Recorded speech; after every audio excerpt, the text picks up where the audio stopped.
y empezamos. El título de la ponencia, como has dicho, es el papel de aspectos psicosociales relacionados con el dolor musculoesquelético en el trabajo. Y bueno, evidentemente el dolor es una experiencia inherente en la vida humana. Solo una pequeña proporción de personas va a desarrollar dolor crónico y un porcentaje menor desarrollará una discapacidad. Y en el desarrollo del dolor crónico y de esta discapacidad hay muchos aspectos psicosociales que van a actuar como factores predisponentes y desencadenantes.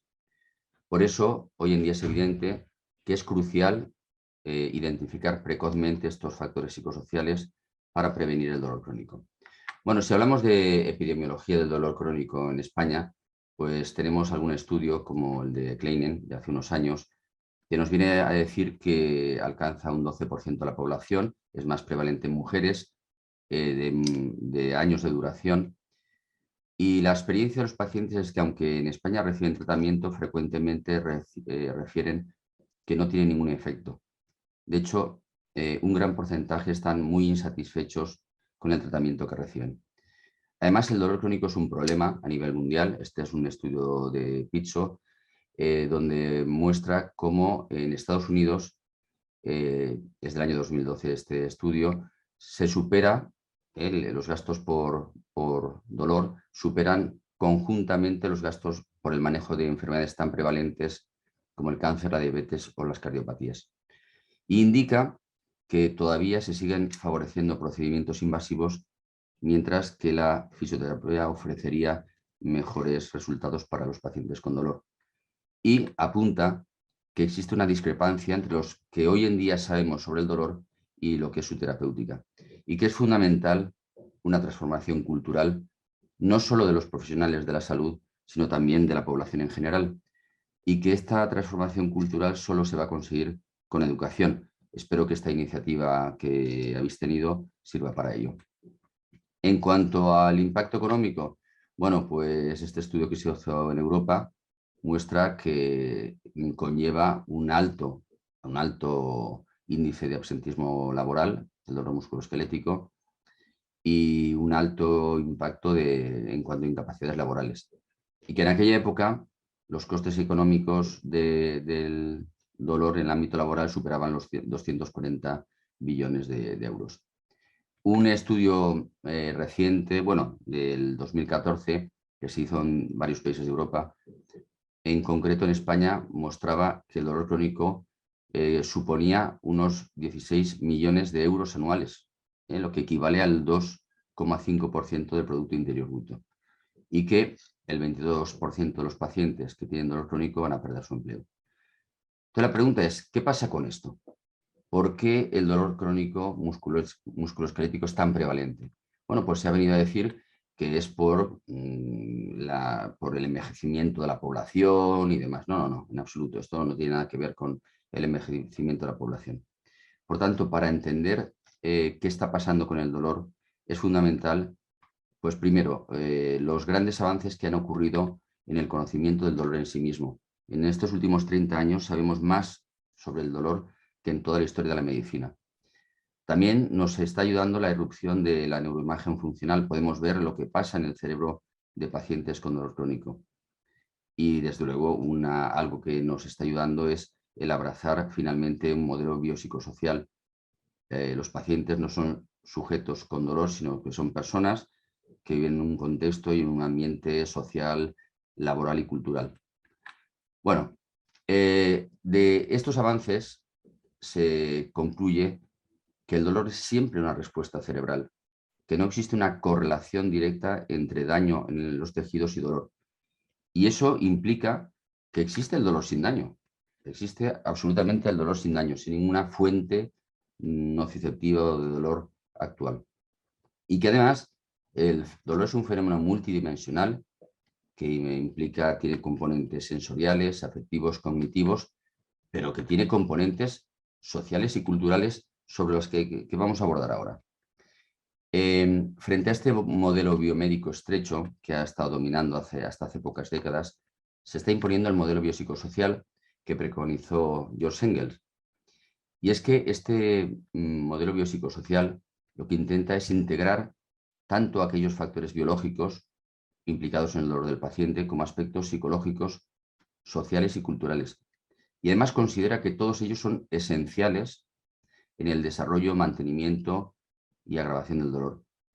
Y que de hecho la presentación clínica del paciente, sus síntomas, cómo evolucione con el tratamiento, el pronóstico, etcétera, no dependen de una patología o de una disfunción que padezca, sino muchas veces dependen de factores psicosociales. Claro, ¿cuál es el problema que ha habido con el modelo biopsicosocial? Que se ha malinterpretado. Se ha pensado que tenía que ver más con las respuestas psicológicas del paciente secundarias al dolor y no con el dolor en sí mismo. Y eso es un error. El modelo biopsicosocial lo que nos viene a decir es que la experiencia subjetiva del paciente de dolor tiene que ver con aspectos biológicos, ciertamente, pero no siempre, y tiene que ver también con aspectos psicológicos y sociales, y que estos tres aspectos, aisladamente o conjuntamente, pueden ser determinantes a la hora de experimentar el dolor. De hecho, un modelo que siempre hemos recomendado para que entender un poco los aspectos psicosociales o la complejidad del dolor es el modelo de Waddell, donde decía que el dolor es la suma de aspectos pues, del dolor en, diríamos, la percepción del dolor, pero que juegan un papel muy importante las creencias, la situación psicológica del paciente, las conductas del dolor y, desde luego, el entorno social. Él dio mucha importancia a las creencias y al entorno. Y que la discapacidad no es la consecuencia directa de un deterioro físico, sino es la resultante de la interacción de distintos componentes que son cognitivos, afectivos, sociales, que están implicados en la experiencia del dolor del paciente. Y que la discapacidad no es un atributo de una persona, sino un conjunto complejo de condiciones, muchas de las cuales van a estar creadas por el contexto y el propio entorno social. Por tanto, el dolor es cultural, la familia, el ambiente laboral, el sistema médico, el contexto, la cultura, son elementos absolutamente cruciales en la experiencia del dolor del paciente. Influyen tanto en la percepción del dolor como en las creencias, en las estrategias de afrontamiento y en las conductas del dolor. Hay que entender además que el dolor es mucho más complejo. Hay muchos actores sociales implicados en la construcción del dolor, entre ellos los profesionales de la salud, el papel que juegan las sociedades científicas y los investigadores, las asociaciones de pacientes, los medios de comunicación social, la televisión, la farmaindustria y las instituciones políticas y la política sanitaria. Uno de los ejemplos de cosas que no van bien es el concepto de sociedad del bienestar. Esta es la definición clásica de la OMS, ¿no? Perfecto estado, la salud como perfecto estado de bienestar físico, mental y social. Y cuando ese es el modelo de salud, pues la verdad es que vivimos todos, podríamos considerarnos cada uno de nosotros bastante insanos, porque yo creo que no estamos siempre, o yo no estoy siempre en un estado completo de bienestar físico y menos psicológico. Por tanto, yo siempre digo que el perfecto estado de bienestar lo alcanzaremos un día, pero será aquí, en este sitio. También es muy importante entender el papel que juega la cultura. Este es un estudio que se hizo en el año 96. El 50% de los aborígenes australianos tenían dolor, pero no lo hacían público ni era un problema, ni suponía ningún problema. Sin embargo, en este artículo de 2013 nos hemos dado cuenta que la cultura, los mensajes transmitidos por los profesionales de la salud han conseguido que la prevalencia actual del dolor crónico, del dolor lumbar crónico en los aborígenes australianos sea exactamente la misma que los otros ciudadanos occidentales no australianos. Bueno, el dolor crónico a menudo se puede identificar precozmente, y eso es importante. De hecho, se han diseñado diferentes herramientas para identificar el papel de estos aspectos psicosociales en el establecimiento del dolor crónico y de la discapacidad. Y se ha puesto de moda en las últimas décadas el concepto de bandera.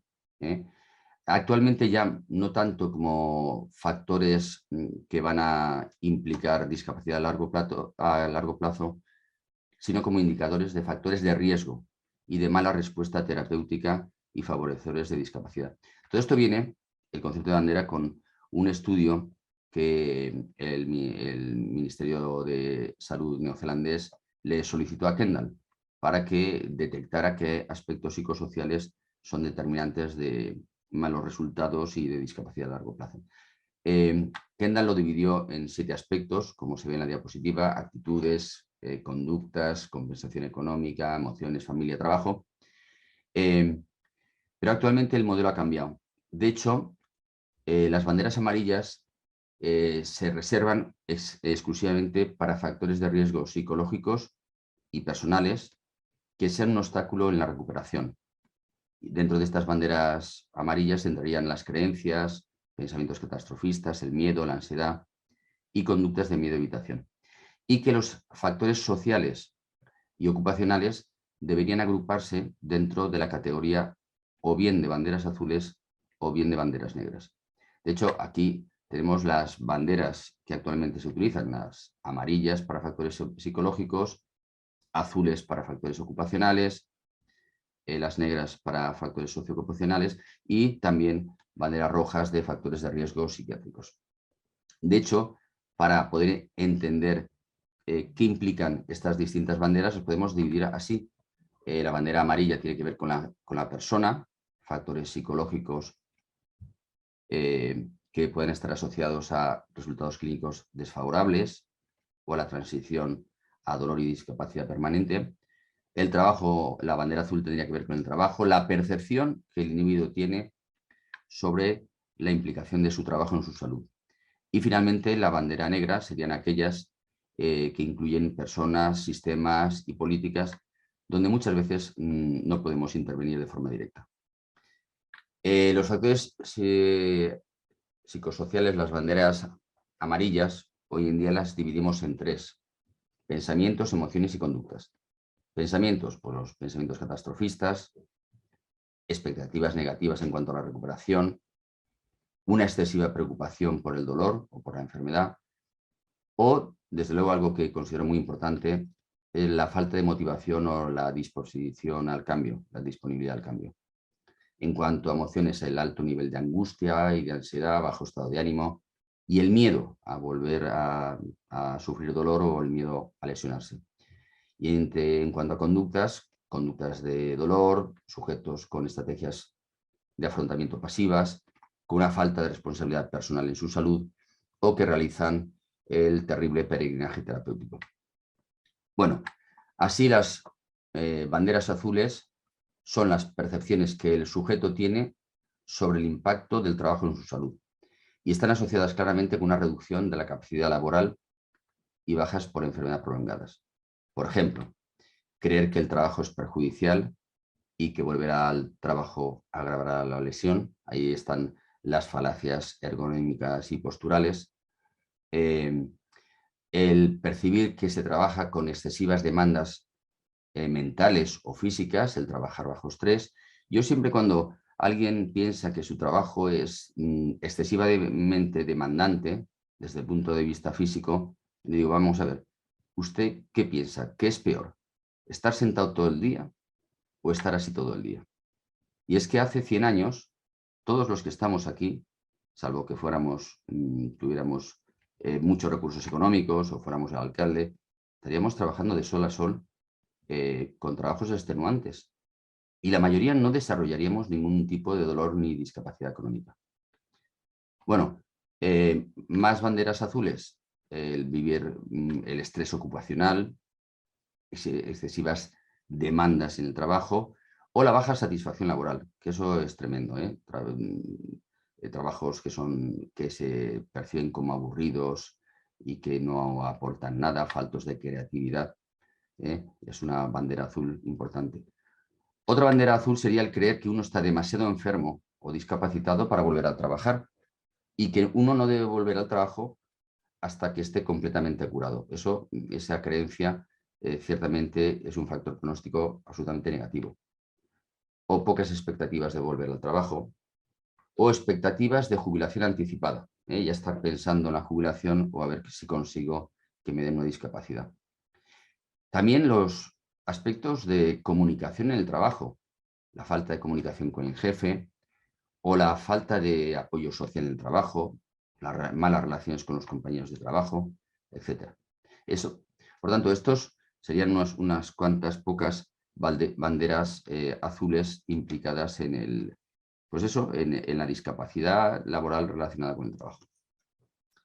En cuanto a las banderas negras están relacionadas con el contexto en el que vive el individuo e incluyen pues, su familia, sus familiares inmediatos, los sistemas de compensación social, las políticas sociales, las políticas sanitarias, las políticas laborales y la cultura.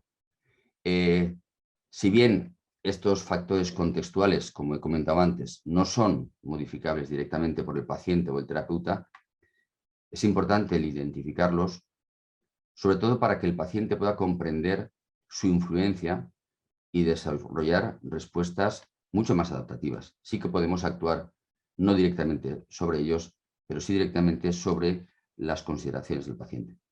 Por ejemplo, entre las banderas negras hay que incluir el cónyuge o los miembros próximos de la familia que tiene expectativas negativas o que favorecen las conductas de evitación, las conductas de discapacidad del propio paciente. Otro de ellos es el aislamiento o exclusión social. Los pacientes con dolor tienden a aislarse socialmente y la autoexclusión social es una bandera negra significativa. O relacionados con los profesionales de la salud, cuando al paciente le dan diagnósticos conflictivos, cuando visita distintos terapeutas y uno de ellos da una explicación contrapuesta, insatisfactoria. Los famosos diagnósticos mito, la terrible hernia de disco, que muchas veces son pequeños bultos asociados a cambios involutivos y que realmente no tienen ninguna implicación ni tienen en el dolor ni en las capacidades funcionales del paciente. O cuando se utilizan lenguajes diagnósticos que conducen al catastrofismo y al miedo. Lo de la silla de ruedas se sigue diciendo, parece mentira, pero todavía se sigue diciendo, no, si es que usted va a acabar en una silla de ruedas, tiene usted la espalda fatal. O la dramatización del dolor por parte de los profesionales de la salud. No, usted está fatal y que van a producir una dependencia terapéutica y que muchas veces los pacientes escojan modalidades de tratamiento absolutamente pasivas. O los profesionales de la salud que confirman la discapacidad, el médico de cabecera que confirma la discapacidad y que no ofrece intervenciones que puedan mejorar la función. También son banderas negras, pues lo que muchas veces y tristemente sucede, la demora en los procesos, las listas de espera, eso lo hemos vivido también ahora con el coronavirus, ¿no? Que lo que hacen es alargar los procesos, favorecer la discapacidad, impiden el retorno precoz al puesto de trabajo. O cuando se da una información médica y consejos sobre el trabajo que son inapropiados, cuando se sigue pensando que el trabajo es el problema. Cuando el trabajo puede ser el objetivo o parte de la solución. Gordon Waddell hablaba de reeducación por el trabajo, utilizar al trabajo como una forma de rehabilitación. O la creencia de que uno no debe volver al trabajo hasta que los síntomas no desaparezcan por completo. Y esta creencia errónea está reforzada por los médicos, por los jefes, los empleadores y también por los sistemas de compensación social. Y muchas veces hay una falta de políticas o de prácticas que sean adecuadas en el absentismo laboral y que no se facilita el retorno precoz al paciente a su trabajo. La frase típica del jefe, no te quiero en el trabajo hasta que no estés al 100%. Eso dificulta muchas veces la recuperación del paciente. Y muchas veces hay muchos procedimientos o políticas empresariales son absolutamente inútiles, no favorecen la reincorporación laboral. Y después hay que hablar también de la práctica de la certificación de la baja laboral. Y es que en España, como en muchos países, las enfermedades de larga duración se han convertido en un problema realmente importante. El absentismo y la discapacidad a largo plazo, además, muchas veces no implican enfermedades graves, sino problemas de salud comunes que no son realmente significativos. Y después, los malentendidos desacuerdos entre intérpretes, entre el trabajador, el empleador, el jefe, entre lo que dicen los profesionales de la salud, el médico de atención primaria o el médico de la empresa, lo que dice la mutua laboral. Hay una falta de acuerdo, una falta de comunicación, que al final quien lo va a pagar es el paciente y secundariamente la empresa, porque van a dificultar la reincorporación del sujeto a su puesto de trabajo y su mejora en cuanto al dolor y su funcionalidad. Yo recuerdo, este informe que me trajo un paciente de su servicio de riesgos laborales.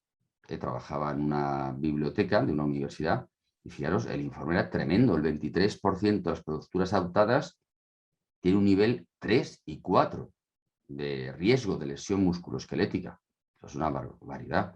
Esos trabajadores, tras ese informe, cada vez que se tuvieran que agachar y adoptar una de esas posturas, estarían ya convencidos de que se iban a fastidiar la espalda. Eso es una barbaridad. O los sistemas de compensación social, cuando hay una falta de incentivo financiero para volver a trabajar. Entonces, esas políticas sociolaborales muchas veces son unas barreras que impiden no solamente que el paciente se reincorpore al trabajo, sino que favorecen su dolor y discapacidad. Y después, los medios de comunicación social. Los medios de comunicación social son muchas veces fabricantes de noticias falsas, de mitos, que convencen a la gente de su enfermedad. Yo siempre lo comento, que muchas veces las campañas de concienciación sobre enfermedades, lo único que consiguen es crear más enfermos. Las campañas El Día de la Fibromialgia, que se hacen en muchas televisiones en España, crean más pacientes con fibromialgia. Es decir, hay que saber que muchas veces la mala información transmitida por los medios de comunicación social, en vez de favorecer la salud de la población, la deteriora. Bueno, ¿y cuál es la solución? Y voy a acabar. Y no sé si me he alargado mucho o poco, pero voy a acabar. La única solución es el cambio cultural. La única solución es la educación. Es necesario actualizar los conocimientos sobre dolor, sobre ergonomía, de los profesionales de la salud. Yo quiero recordar que hace 28 años mi primera beca que me dieron de investigación fue en Lyon, donde con un grupo de ergonomistas, médicos y fisioterapeutas estudiamos la posición sentada, tanto en niños en un colegio como en trabajadores en una oficina. Era una barbaridad. Descubrimos empezamos a identificar que no había una buena postura de estar sentado en el trabajo, que va. Y además identificamos dos posturas que consideramos que son funcionales, la posición de trabajo y la posición de escucha. Y además empezamos a darnos cuenta que cuando veíamos un sujeto que se sentaba, entre comillas, correctamente bien, se sentaba recto en las sillas, seguramente es que tenía algún problema de espalda, tenía dolor. Entonces, hay que actualizar los conocimientos de los profesionales de la salud, de los servicios de riesgos laborales, evidentemente, pero también hay que mejorar los conocimientos de la población en general. Hay que intentar parar esta locura que es el dolor crónico. Y finalmente, que esa epidemia en el dolor crónico y discapacidad difícilmente se reducirá a menos que se produzca un cambio radical en esos diferentes actores sociales que intervienen. Profesionales de la salud, población, empleadores, trabajadores, políticas sanitarias realmente implicadas en mejorar la salud de la población y no en conseguir más votos y en unas buenas políticas sociales. Bueno, creo que he acabado. Aquí dejo mi dirección porque si alguien quiere interesarse por lo que hacemos. Y muchas gracias a todos por haber estado esta mañana de viernes escuchando.